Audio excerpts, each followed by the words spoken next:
Welcome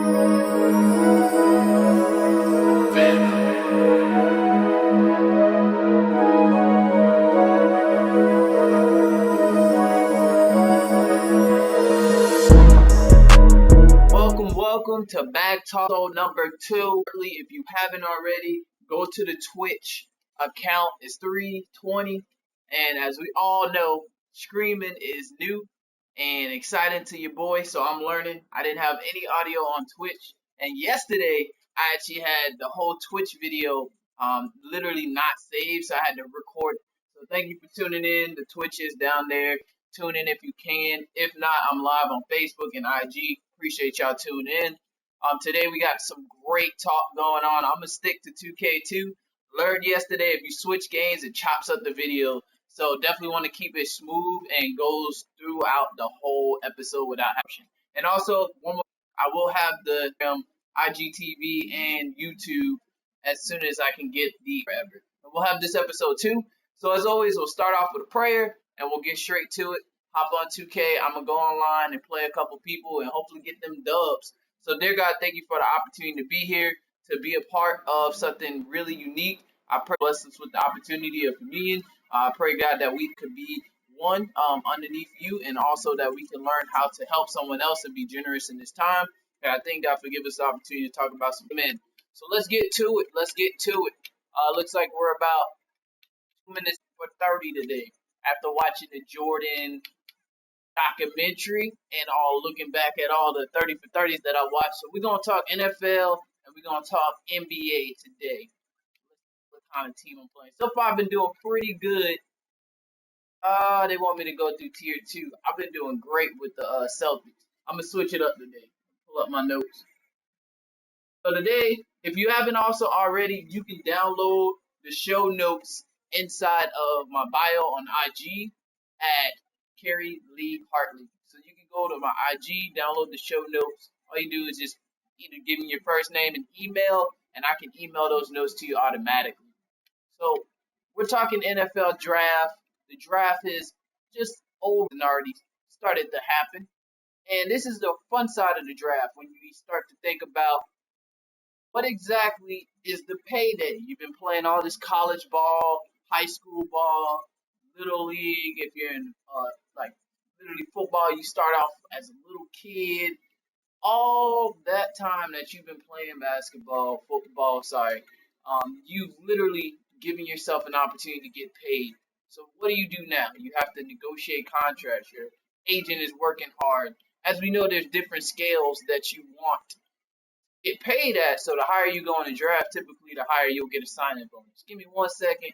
Should we play with Melo and Lillard with Portland, or should we play with? I'm in tier 2 on 2K. I think I'm about to play with Portland and New Orleans. Oh, let's see. I'm gonna play with Lillard. It's Dame time. All right, so got that figured out. So back to the draft. So you've been playing all your life basically this sport. Now you come to the draft day and it's time for you to get paid. Now what do? You have to kind of negotiate because this is a business decision. You have your agent there who's representing you and negotiating. You have your desires, your outcome for a payday. So now it's time for you to actually get your due payment for all that time you put in. What's interesting about this is, of course, the higher you go in the draft, typically the higher the money is. But what we want to take into account is exactly how that changes. The NFL draft is much bigger than the NBA draft, so there's a lot more players coming out and going into the league. So according to overthecap.com, the range of salaries for the first round pick is between $6.58 million for the top pick to $1.96 million for the number 52 overall pick. Now, for a later draft, it could change or vary, but I'm quite sure not by that much. But that's a lot of money right there. $6 million coming out of first round to about almost $2 million coming at the last pick in the first round. Of course, there's what you have called signing bonuses. Okay, little with the rebound. Hold on. Again, guys, it's financial talk and gaming, so your boy got to get these dubs. But anyway, Joe Burrow went number 1. So that would put him in the perspective to get the biggest payday coming at least out of the draft. That's a lot of also why you talk about your draft stock when we talk about draft. If you're into any of the news when it comes to football or basketball or any other sport that has a draft as well, that allows you to listen about players really doing the best they can in college with that. Yes, sir, Melo. Joe Burrow went number one. Chase Young went number two of the rookies that will come in with the opportunity to pay low. One thing that's coming to the news recently is talking about Scottie Pippen. When he locked himself into a contract, which put him in a situation where he wasn't making money for a very long time. Yes, sir. Or we playing Miami right now. So I got the Portland Trail Blazers. I'm gonna put this dub down. So the NFL draft is really unique too, because one thing that we also hear a lot in the news is guaranteed money. But that signing bonus is going to be that first introduction to wealth that players will get, which is really important because what you do with that money is going to kind of dictate what can happen for a very long time for a pandemic. So, of course, with that being said, you really want to play your best cards to your favor. No one plans for a pandemic, right? But you do know this has happened, so you want to make sure that you put yourself, put your family, and all those who depended on you. You become a business at this point. You've already been a brand. Now you're not an amateur anymore, as they say with the NCAA rules. You're a professional, so you're a brand. People are going to want to come to you, offer you opportunities. There's going to be about any endorsement deals. So all of this is taken into account of also what you make on the court or what you make on the field. But with NFL boys right now, they're going through a great time to really start talking about the way going to be. You've made all these maybe decisions and behind the scenes. Maybe you have people on your team give you opportunities to say, well, if you take this opportunity, if you take this, but now all that's off the table. It's time to sign some deals. It's time to get paid. So now you're in a position where you have to make some good decisions. I know the world is kind of slowed down right now. We need a good help kind of slowed down. You're not straight to workouts. Maybe I'm wrong. I'm not in that space. Oh, I got the steal. Backcourt. But with that being said, you have a little bit of time to think over what am I going to do. If we're talking, I think I can probably pull up a statistic here if I get a second once we get a timeout. I don't know if Joe Burrow has already talked about what or Chase Young. Congratulations also to all the guys that were drafted in the 2020 NFL. This is Bag Talk. If you want to spread the word to them guys, let them know. We talk about real game, and the more insight we can get in the league, the better. It's all out here helping each other. But again, you look at the statistics when the news comes out, what people are signing for.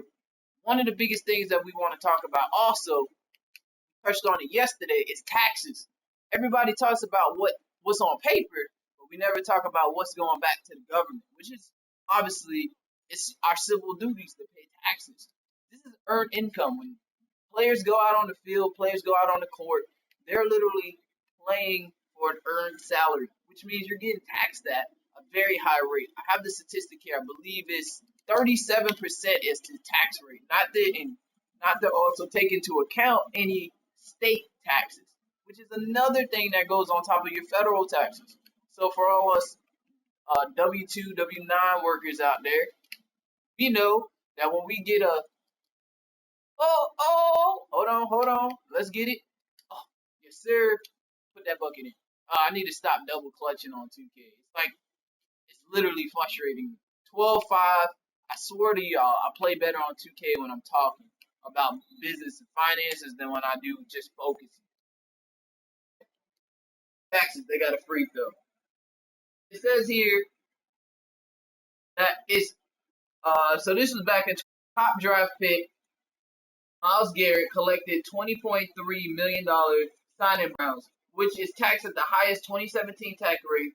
Meant the federal tax bill was more than $8 million. So got the 5 seconds. I got to be more careful. So they're saying roughly, I don't know if these numbers are exactly correct, but back in 2017 when Myles Garrett got drafted number 1, he had a tax bill coming at him of something around $8 million. How many people want an $8 million tax bill? That's the rate of the federal tax rate. And the tax rates can change, but at the time of this video, think it's roughly around 37% for that earned income, which is crazy. That's almost 40, which is pretty dang near close to 50% of your salary. Of course, it's not 50%, and I won't make numbers up in math. But if you're looking at it from that perspective, that's a lot of the cash that's on the table. So, as an agent or somebody negotiating this contract, you want to look at in pocket. What do you get after all the taxes are accounted for? What do you get in pocket? And that's what we want to look at. So the higher the contract price, ironically, is directly proportional to how high your taxes will be. But also, if you got a number in mind, if I'm a rookie coming in the league, I got a lot of things planned. I've sat down, talked to my team about what I want to spend. Then that's also, yes, sir. Y'all, I am balling. 18.5. So if you take into account what you want to keep in your pocket, then that means you got to get your contract to a certain amount where you know, okay, I know I'll probably get taxed this much. If I go to this state, I'll also get these state income taxes. And there's a lot to it. So even though we see the big numbers in the headlines, yeah, all of it is, millions is millions, right? But you still want to have something in your plan. This is going to be the first money. The first money is due to an athlete when they come out of the league. Come into the league and start to figure out how they're going to acquire for the rest of their life. These are great opportunities for you to make investments. But if you do it straight off of earned income and you're worried about that salary, tax, you're not making exactly what you signed for. And that's a big thing that you want to take into account. NFL drafts are really exciting. It's a great time for you to put on your new hat, put on your hold up your jersey for your new team. You're stepping in as the face of an organization. Also, you got to make some business decisions. Like I think my friend here on Xbox Live is about to make. Hopefully, he's gonna quit. Yes, sir. First up, he quit on me. But so now that we got some time before I hop in another game, we want to talk about the state income taxes as well. So here are my notes. Let me stop showing y'all.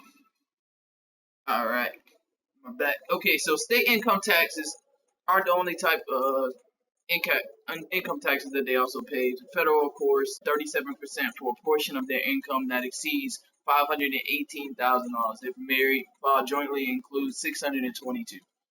So if you make over $518,000 at the time of this article that I got, you'll be taxed at 37%. These players also are subject to jock taxes, which refers to taxes imposed by income attributed to these states and municipalities. So there's something called jock taxes, right? Jock taxes give you basically another tax on top of state income and on top of federal income. So athletes are getting taxed three ways sometimes. So what is going on with the pandemic? So it says that players will also currently retain 100% of their sign-in bonuses, even if the season is shortened because of Corona. Will be impacted based on the numbers of games canceled. Now, that's really important too because the CBA also increased the 2020 minimum base salaries for all players to $610,000 from $510,000, which impacts the money available for upfront bonuses for the rookie deal. Now, again, going back to that, let's just keep in mind to get into that higher federal tax income bracket, the 37%, you need to exceed $518,000. That's $518,000 if you're single. But we see right here the minimum base salaries for all players is $610,000, which impacts the money available for upfront bonuses and rookie deals. Now, I gotta double check and see if that's a minimum salary for literally every player. That takes into account the practice squad. But I'll definitely do my due diligence on that. We're about to hop back on tier 2, see if we get things rolling. This high chair, boy, in these pants, killing you, boy. I gotta get a gamer chair, a rocker chair. Oh no. I might have hopped in tier 1 trying to get with them Celtics again. So yeah. So with that being said, we have to also think about what's going on at that level.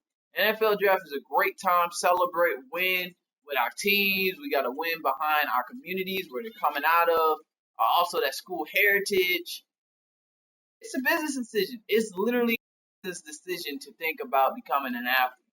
You have the opportunity to come on board to a team, make millions, with sign-in bonuses. If If you're not training for that, if you're not thinking about that, that could be a lot of pressure. And I think I sometimes, oh no, I'm playing the Portland Trailblazers. I don't like when I play the same team on the game, man. Then it'd be weird. It'd be like, man, what if we got the same uniforms? I bet you're gonna use the Brick City. Uh, I choose these. Hopefully you don't choose no red. Yep, he left. Bet I can't. And when we play the same team. All right, but yeah. So, how do you walk into a situation where you're making millions of dollars? You got a lot of people that are looking up to you. You feel the pressure sometimes to give a little more than some people probably have expected for the rest of your life, like your family, of course. I mean, if I went pro, first person I want to make happy is my parents. Those would be definitely people that I want to show that I love, and I care for them, and I would love to repay them for all the hard work. You have cousins, aunties, grandparents. You may have communities that you want to go back to and help out with. There's a lot of people, a lot of stakeholders.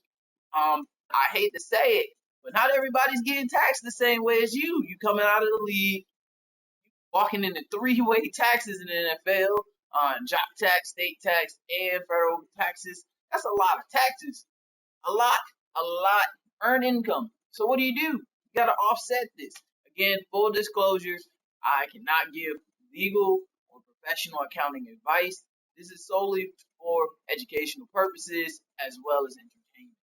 But I would think you would want to offset it with investment where maybe the taxes are not taxed like earned income. Robert Kiyosaki's Rich Dad Poor Dad in the four quadrants philosophy speaks on getting to the other side of the quadrant. So if you have a cross and you have different quadrants, the first quadrant being employee, then self-employed, then business, then investor. That is, left side gets taxed crazy, right? So what does that mean for you as an NFL player? Well, you're employed in so many ways. You have an employer. You pay taxes on. They take the taxes out of your check, and they give you a deposit or a check. You, as the brand you are, can get to the other side. Especially coming in the first round, you've already had a brand for a very long time. You can see it with the revenue streams that are in the NCAA when you play college ball. So now you can probably even look into how it's going to affect your team and how much is you being a superstar coming into this team, your jersey sales.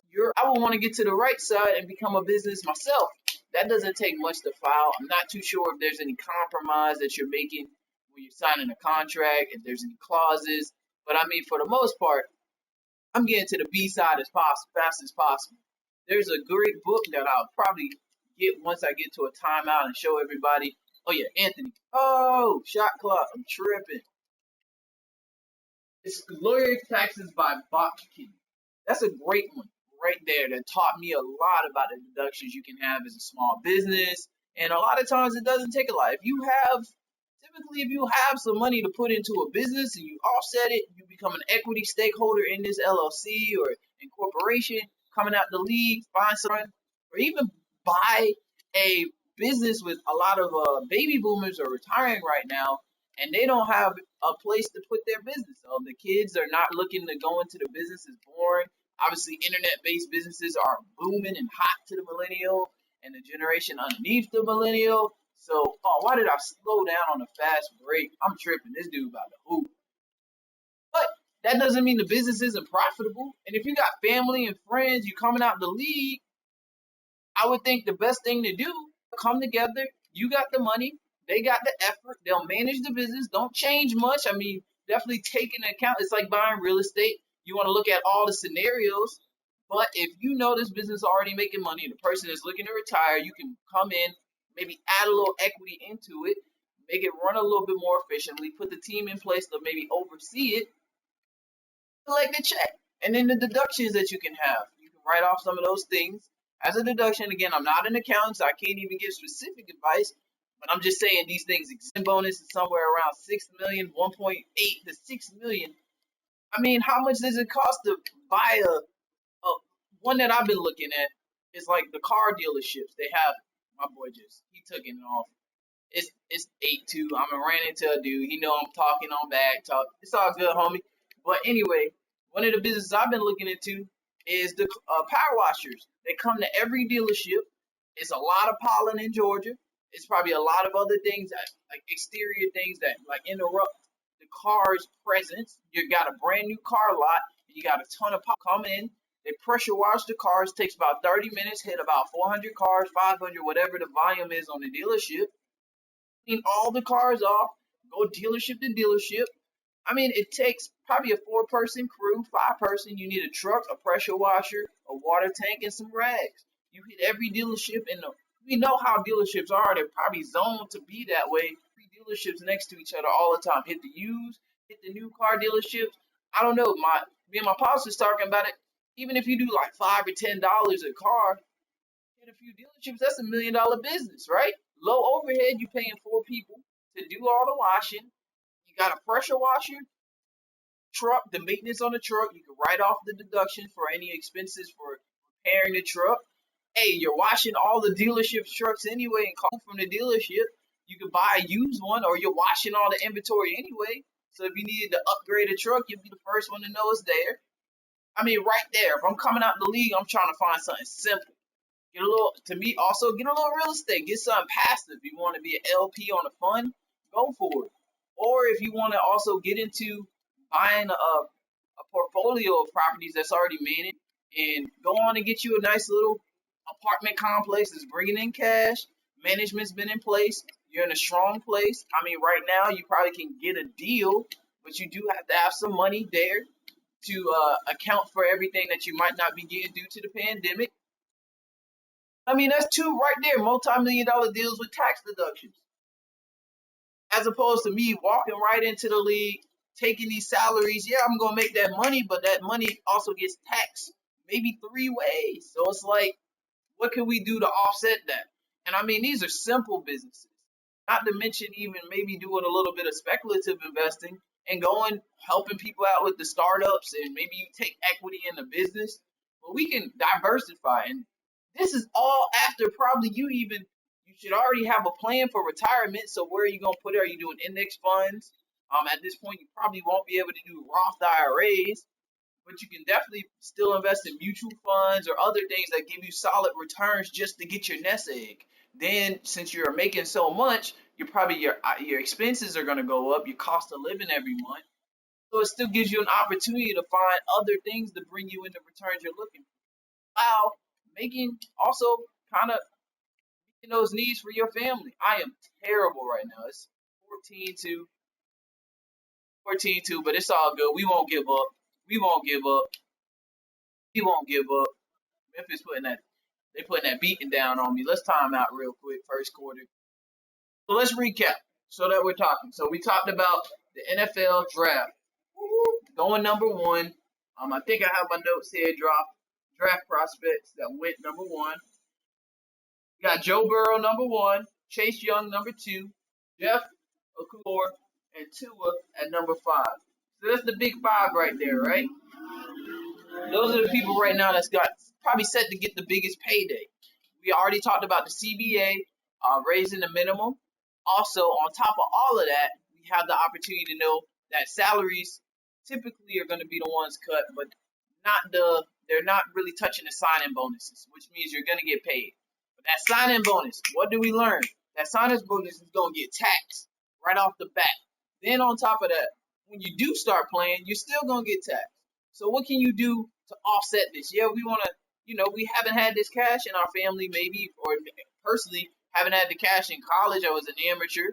So I want to spend my money, but I also want to make wise decisions in order to put my on this earned income. Robert Kiyosaki, getting to the other side of the quadrant, where your cash flow and the money has a different taxation than it does on the left side with employed or self-employed. Now, what's the biggest difference between B and S with self-employed and business? Well, you have to be there to do the business on self-employed. But if you go on the business side, you don't have to be there. The business side, it runs, it's operational. Just like if I were to go back to that business that I'm thinking about, getting that pressure washing company and hitting every. I'm in the NFL. I'm not washing every car. Now, for you to go out there if you really feel comfortable and you have the time during the off season, you want to go in your business, do what makes you happy, But I think why you have also your earned income, which is bringing in millions of dollars, you got to be there. You got to be at practices. You got to do the things necessary to be the best athlete. I can't run the business with art, which is that allows your family or friends or people close to you to step up and do just that. Run the business for you, or hey, even better, buy the business that's already being run by itself. Don't reinvent the wheel. Real estate. Love real estate. Do I have to be there to get it and do it? No. Money is a big part of any business that you start. So if you have some, like I'd say, quarter to $1 million to get started, gotta throw money at it. Like I mean, just do it little by little. 10,000, get started, sign. A lot of these you can do seller finance on some of these business deals, where you just gotta pay basically the owner. They'll become the bank, and their price and the money from the business operations can pay them off. So you may be liquid 25. Hey, do you want to walk away? You need 25 in your pocket now, and then we can get the business to pay you. You can hedge your bet. Say, all right, I want to go $1 million in. If I can get them at 900,000 to sell me the business, I know I got $1 million I was gonna spend on it. Let me just keep this. I'll give what will they take at closing. So if they say I want 25,000, so take 25,000 minus the $1 million you were already gonna put in, agree on a good purchase price, and then let the business pay off, and then you'll be basically the collateral for the business. If the business isn't doing great, you've already allocated $1 million for improviser. If you or your business can't make a payment, make the payment personally. But hey, at the end of the day, if this business goes up, you only are in 25,000. It's paying for itself, and then on top of that, it's bringing you money in off of dividends and profits that you're doing good. Your friends get hired, your family's doing well, everybody, baby, the deductions. You are doing much better than just collecting that check in the NFL. That's my NFL draft pick bag talk topic of the day. I'm getting my butt clamored on 2K. It is now 21-8. Portland, I got Memphis is beating me. They got the raw baby blue jerseys on. It's time to step up. And then we're going back to the next section, which we're going to talk NBA. The NBA season. Are we gonna have a season, or are we just gonna be looking at the last dance for the rest of the regular season? We don't know, but we do know there's some decisions. Yes, I finally hit a 3 in 2K. 2K. I never hit threes in 2K. With that being said, let's talk NBA. I'm getting my butt kicked on NBA 2K20, but we're gonna try to change that. So NBA is in a real situation right now. They got a lot of business operations on the table. They have literally they were actually one of the first professional organization, athletes wise or sports industry, that changed their way of doing business during this pandemic. Oh yes, sir, we doing good. Go dump that thing, Whiteside. Take it to the house, baby. Bam. So, with that being said, the NBA was one of the first to put a pause on operations, right? We're going to talk about the season cancellation, money on the line, contracts and salaries, and then slowly making some changes to bring things back. So it says the NBA team execs, agents are calling on the league to cancel the rest of the season. The NBA became the first major U.S. league to postpone the season last month due to the pandemic. The NBA said it's still considering options to rescue the rest of the season, announced plans this week to reopen practice facilities. Now, this is going to be a great topic. The topic at hand is talking about a lot of Benjamins on the table. Not only are we talking players, coaches, executives, owners, TV deals, we're talking about people that come in the neighborhood that make money off of games coming in. There's a lot of operations around the ecosystem of a sports team, especially the NBA. This is NBA season. We were supposed to, oh yeah, I got the block, baby. I got the block. Dame time. Oh, no. I just faded away on an easy bucket. Why did I pass it? Yo, I need 2K lessons. I just had a block, took it for the fast break, and then lost it. And then on top of that, they got a bucket. So, the NBA talking about canceling the season. Dang, boy, this boy he just stole my cookies from Dame. Yo, I gotta stop hopping so fast. Yes, got it back.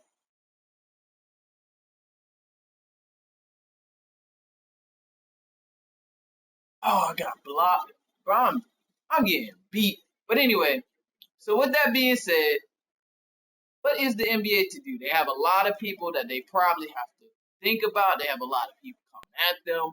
They have the decision that they have to make with what they're going to do with the season. Also, got to take into account politics and policy and law. There's a lot of things going on in the NBA right now.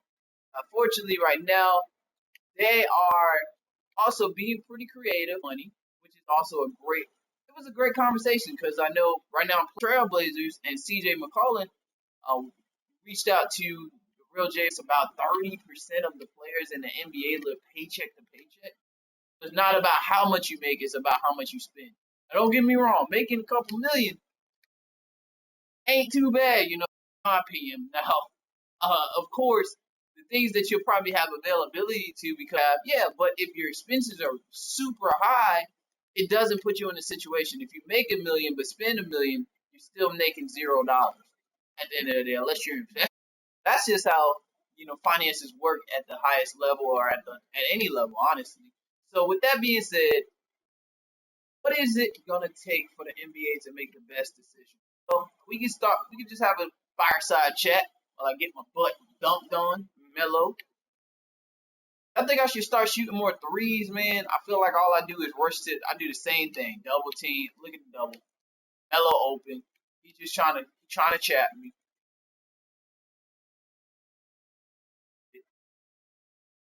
Third, so we know TV money is big in the NBA. Right now, Jordan, I don't know who's running the documentary, but I think it was a pretty interesting time to release the documentary. I mean, if anybody was thinking about NBA, considered to be, if not the best NBA player to ever live, Michael Jordan drops his well-awaited documentary. Basketball is being played. So any basketball fan, either are tuning in and giving themselves a little bit of relief not having basketball. Business decision. BA, what do you do?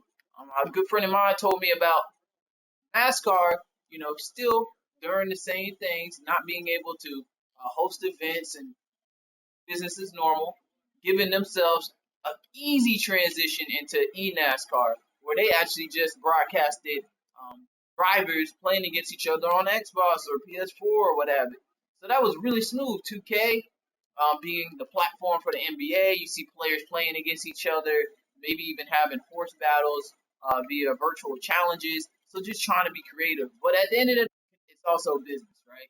You can sell ad space. You can do a lot of things that other people will pay for because if you bring the people out, well, we can get that product in front of those people. That's big. But the NBA still probably won't mitigate their losses for not having an NBA season take place and having all of the games happen, or it's all of them.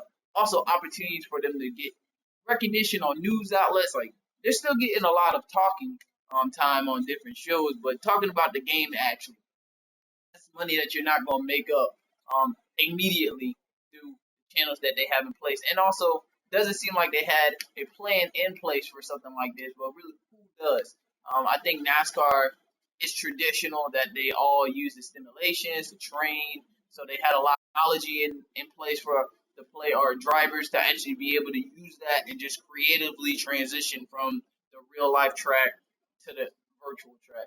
NBA, obviously, I think anybody that's an athlete or in a league owner or an owner inside of a team, we'd be more digital. Because if we got to go digital again, we don't want to feel like we are behind ever again. Because that bleeds the pockets. If they know they have a business to run, the NBA team is a business. There's employees, there's also brand, and there's also a profit that they need to make at the end. Not running the red. So it makes you a good owner as well. You can definitely ruin your draft potentials if people know the team isn't being run. Why would I want to go there and play basketball? Or why would I want to go there and play football? What have you? So, with that being said, another thing we want to look at is the money on the line that the billions of TV. It says NBA teams split the $2 billion per year in national TV money. I want to triple check and see if that number is up to date. But $2 billion between 32 teams, is it in the NBA? That's a pretty good chunk of change. Now, not to mention the fact that we're talking about again, arenas are named different things, right? That's putting their name on that arena, it's gonna be money coming in for the team. Why? Because every time people see, every time they talk about it on TV, State Farm Arena, Mercedes-Benz Arena, those would be the things that people want to put their big brands and put big buckets into that team's organization by putting that name. Also, having advertisements when you have a game. I know here in Atlanta, Peachtree Night, there's somebody sponsoring that. Or have different nights where they give out free things, free little tickets. Like that's money coming into the team. Ticket sales, making money off of people coming to watch the game. Big game in town, ticket sales go up. These are things that you definitely have to take into account. So if somebody's taking a loss when you're not, and there's a lot of games on in the NBA, not just like one one day a week or 2 days a week. It's a lot of games that happen in the NBA. So that's a lot of TV time again that they cannot make up easily, especially if there's no systems in place. Now let's talk players. There's been a lot of talk about players not making their money, not getting paid their salaries. Um, Pretty sure similar to the NFL, players still make an earned paycheck. Still got to pay taxes. I wouldn't be surprised if it's very similar to the 37% bracket range. And I'm also not. I definitely know if that's the same case with the NFL, they play state to state, so there probably will be state taxes in some states. And also, I'd be surprised if they don't also pay jock tax. If one, in my opinion, if one had better taxation than the other, that probably would put that industry or that sport at a bad place. Because if they know I could play football and get paid better, then I'll probably just play football or vice versa. If I know I'm getting taxed better on basketball, I'll just play basketball, right? Now, one thing with this though, I want to keep in mind is that there is a difference in contracts. Now, don't get me wrong, because guaranteed money is important. That's the money not based off of incentives or performance. That's the money that once you sign on a line, unless there's some clauses in between, that's supposed to be coming to you regardless, on the field or not on the field. That's important because those dollars are different between sports. But it says players will be paid on May 1st. So May is right around the corner. That means payday is coming to your favorite NBA player. That being said, that means that if they were being withheld salaries, somebody's going to get them paid this May 1st deadline. But I think there's some questions about how much, or there might have been a cut. If I'm not mistaken, it's within 25% is going to be taken out of the check. I think come moving forward from their paychecks. That's a lot of money now. Remember, millions of dollars, right? So if they're losing 25%, making 75% of that money. Not to mention the taxes, baby. The taxes. I think they're gonna call me the tax man. Trust me. Pay your civil duties. This is about planning, getting with a tax attorney, getting with an accountant, understanding what your tax liabilities are. That's important. We watch them on TV, but we gotta realize, like, it's a lot on the line when you step out there every night. And with that being said, too, oh yeah, and do it again, baby. Oh, yeah. Oh, dunk that thing, bro. Why don't they just dunk? That's what it be ripping me to shreds when I be having a 7-footer, 6'7" plus guy down below catch the rebound and don't be dunking that thing on 2K. And it's a video game. Oh yeah, he shot that. Okay. Down by 10, fourth quarter. Can we make it happen? So NBA taking 25% out of checks on May 15 and presumably checks on June 1st, June 15 should play not the amount of players across the league missing out on $40 million every pay period. That's $40 million not coming out every pay period. That's a lot of money. It's a lot of cheese, a lot of cheddar.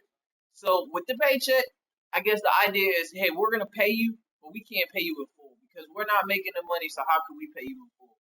Now, if this is your rookie season and you already spent your signing bonus, and you might have spent it on something that wasn't necessarily bringing you money in at the end of the month, that could put you in a weird situation. So now 25% of your money into the league gets back rolling again is not coming to you. That's a lot of things going on decision-wise that we have to take into account when we learn and read these headlines. We're real people at the end of the day. And no matter how much your money looks like every month, we all got to do the same things. We got to budget. We got to have a plan. Odds are you got to invest it to grow. You got to have that retirement plan because this is earned income. Just because you're in the league today, don't mean come 10, 15 years later, you're out of the league and you're still making league money. You leave the league with league bills. How are you going to cover those bills? These are all, it don't matter how much money you make. These are decisions that we all have to make. Yeah, I'm getting. Yeah, he knew. He knew I was on bag talk. Got ahead of myself. I had a little streak running, and Xbox Live put me in with the shark. Let's see if I can start shooting. Hold on, y'all. That's why we call it live financial advice and gaming. I had that pick and roll, and I just threw it off. I should have just popped. But okay, so we're talking about 20% cuts. How would you handle that situation? I'm really curious. If you're tuning in on YouTube or live, I'd love to see it. I know it's hard for me to read live chat. Find a way to fix that also. But how would you handle that? If you were taking 25%, and let's be conscious here. Obviously, oh, they make millions or they shouldn't have to worry. It's millions. Yes, I get it. But let's just look at it objectively, right? They're making this money already. Their lives already set up how it is. How would you handle 25% of your check not coming to you, but all your bills staying the same? And remember, just because one person go pro, don't mean everybody don't want a piece of the money. Know it. As soon as they go pro, a lot of people have a lot of favors that they want to call in. So that money goes. Not to mention, agents are incredible. There's an amazing amount of agents right now, especially in the diversity field. There's a lot of agents just coming in with some great crushing it. But your agent got to get paid, right? So an agent gets paid. Sam gets paid. Mama, auntie, cousin, a lot of people get paid. If you want to something, you might find not make that you thought you would spend. So my question is, how would you handle 25% of your check, or how are you handling your pay cuts and possibly even furloughs? And definitely everyone that is in this situation, you will get through. This show is built to also encourage entrepreneurship. I speak of this level, but that means get you your business. Even if you want me to come on the show, start talking. I'll come on the show. I'll support the podcast. Let's get it rolling. Because at the end of the day, we want to all get to the other side as best as possible. That's how the economy is. As we see through the tax system, it's incentivized for you to have a business versus you to be an employee. If they wanted it the other way, they would put higher taxes on and don't earn income, which we would want a job. Even got the job to save a bit. You got to kind of go with what the are. I got line to 40. So as we're heading on out, I would like to know 25% of my money is gone. Get that left on the table for this season. I need a simple idea with business that I can't start figuring. Oh, Anthony. Okay. Oh no, dang man. Oh my gosh, easy done. So I'm looking at businesses that I could purchase easily. Just drop them buckets on me. Oh man, 21 on. I can edit the YouTube video and make it funny. 21. This is rough. Okay, I got a bucket. Dame time.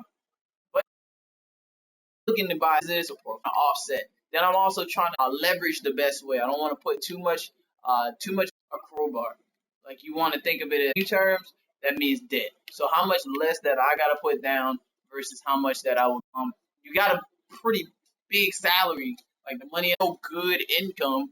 So even on starting off with a few for even the business, it's not like to show trustworthy credit score probably will matter. That's for another day. But a nice business or offset. So whatever that 25% is, much of that back passively. How can I take something else to bring me in money after? And here's the catch: as quick as possible. I don't want to buy something and wait a year. If I'm trying to make me a 20%,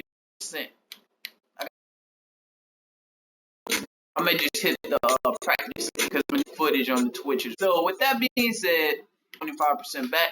I'm coming up. I'm gonna say, okay, that's income to allow surplus. If Jay McCollum was for 30, it's going right back out less. So if they're making $300,000 game checks, 300,000 of it is gone, or that they get a game check, a game or whatever. But every time I can only, it's either because I don't know where their businesses are built that way. Like you don't look like, oh dang, my Netflix bill was coming out right now. Going on, the things we aren't spending money. Like I said yesterday, me Chipotle had to chill. I had to chill hard on Chipotle. I had to eat my groceries. But Chipotle and all these other places that kind of go around your Netflix bill or your Apple Music or your Spotify or your Tidal, those are things that probably are going to be the models that make you forget.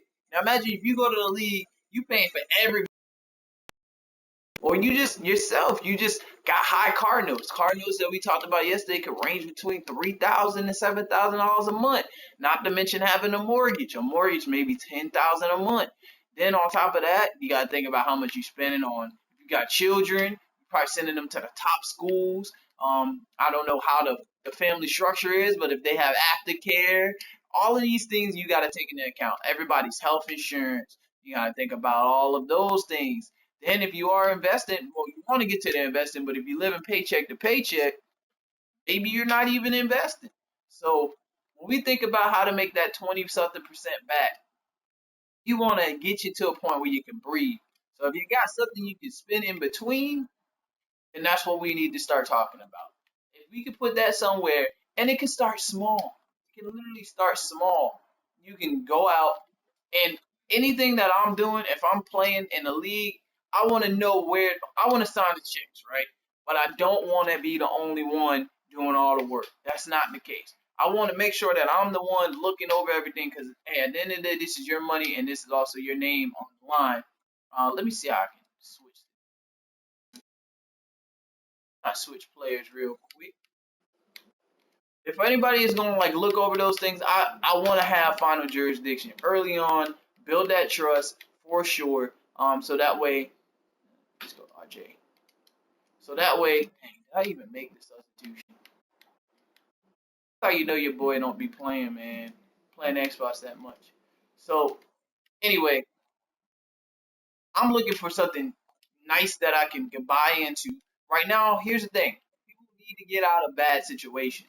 So the way you do that a lot of times is cash. Right now, cash is very valuable because if someone can walk away with some cash in their pocket and possibly even get checks, here's how I structure some real estate deals. If I know somebody can use some cash right now, if I give you $1 million, you're gonna get taxed. Crazy. Like obviously, short term to long term capital gains will dictate how much. But if you sell it now, then we can give you something at a seller finance where I can get you checks at the end of monthly, right? And that's gonna make you pay taxes over that time. But you're not pulling all the equity out and having to pay a lot of taxes. Of course, there's other things like 1031 exchanges, and other opportunities for you to kind of not take a loss in terms of that. But and I need to make sure that I can also leverage myself right. So if I also know if I'm buying a business that may not be up and running or running at full octane right now, or even a portfolio of real estate, everybody's not paying rent. I want to also come in with maybe just enough cash that makes sense for the seller and also leaves money in my pocket now so that way I can eat and kind of keep this afloat. I could come in as like a lifeline for the portfolio, which will then, in my opinion, should reach a point. You want to buy something that's going to reach to the point where you were told it was doing for the last years or have a game plan in place to make sure you can get back there. So, like the idea right now, car dealerships have been deemed essential businesses. Like somebody gonna take this idea. It's been deemed essential businesses, so they haven't shut their doors, right? They always have all these cars that they have to sell. That's how dealerships make money. They sell cars. Not every dealership keeps all their cars inside.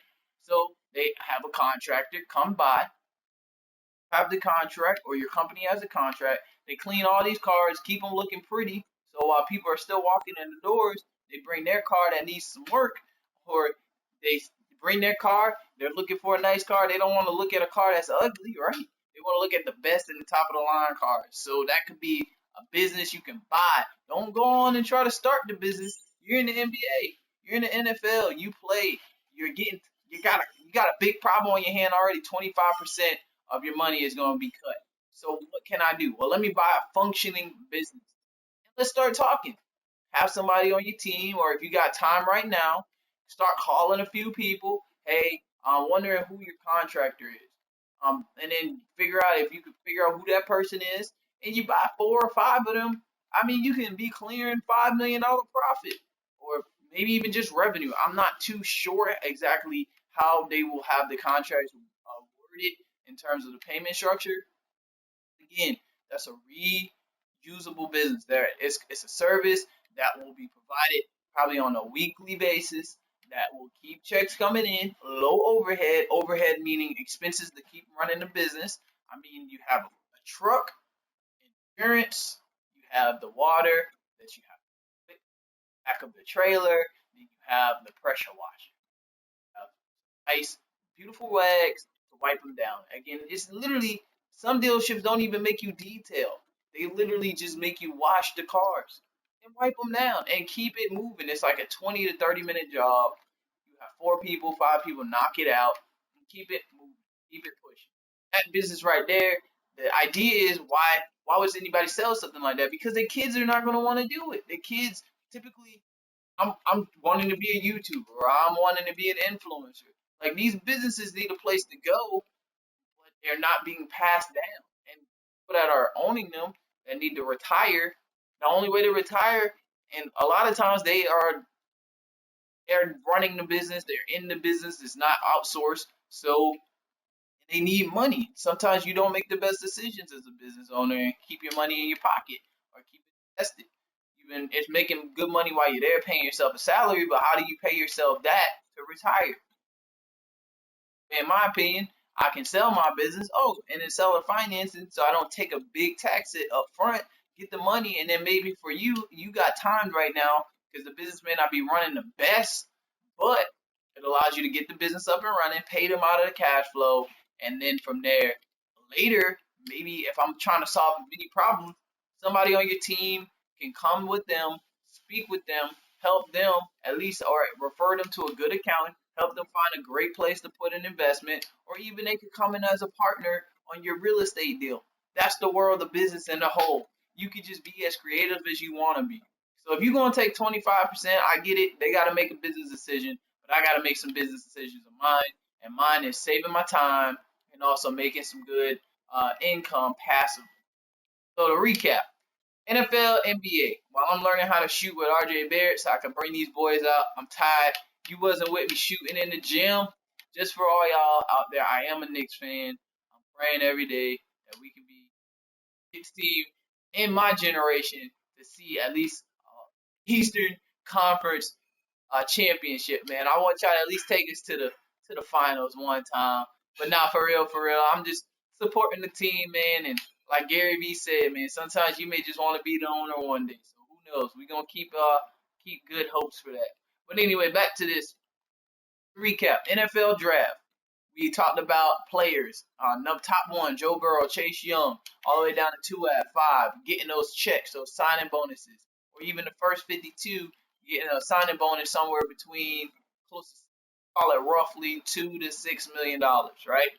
But then we talked about how things change. Talked a lot about taxes, which is important. It's important when you're talking about the bag because you just don't make money free in America. You gotta pay taxes, baby. You gotta pay Uncle Sam. We have civil duties do that. That's why you see in the news tax evasion or things. You don't want to do that stuff. This is tax planning. You work with a professional. I'm not an accountant. Can't give legal advice. I'm just talking about it from the perspective of just opening your mind. Before we go, I want to also recap, talk about the NBA season, and talk about how they have discussed potentially canceling the season. Executives are pushing for it. They're losing money. They're bleeding money. Talked about the players, how their contracts may look, how they may be getting a hit for 25%. They're going to get paid on May 1st full, so that's a good thing. But moving forward, are they going to be taking 25% out of the check until they have a season running? Well, we talked about being financially astute, how you can make investments, whether you're an NFL player, rookie coming into the league, or a player in the NBA right now who might be getting a salary cut. And then on top of that, talked about how to make it passive. And that, we learned also some creative techniques where we can sell the finance, build a relationship, potentially build a partnership where the money that you pay them could actually roll into another investment passively. So that's a whole lot. That was bag talk number 2. I hope things are well.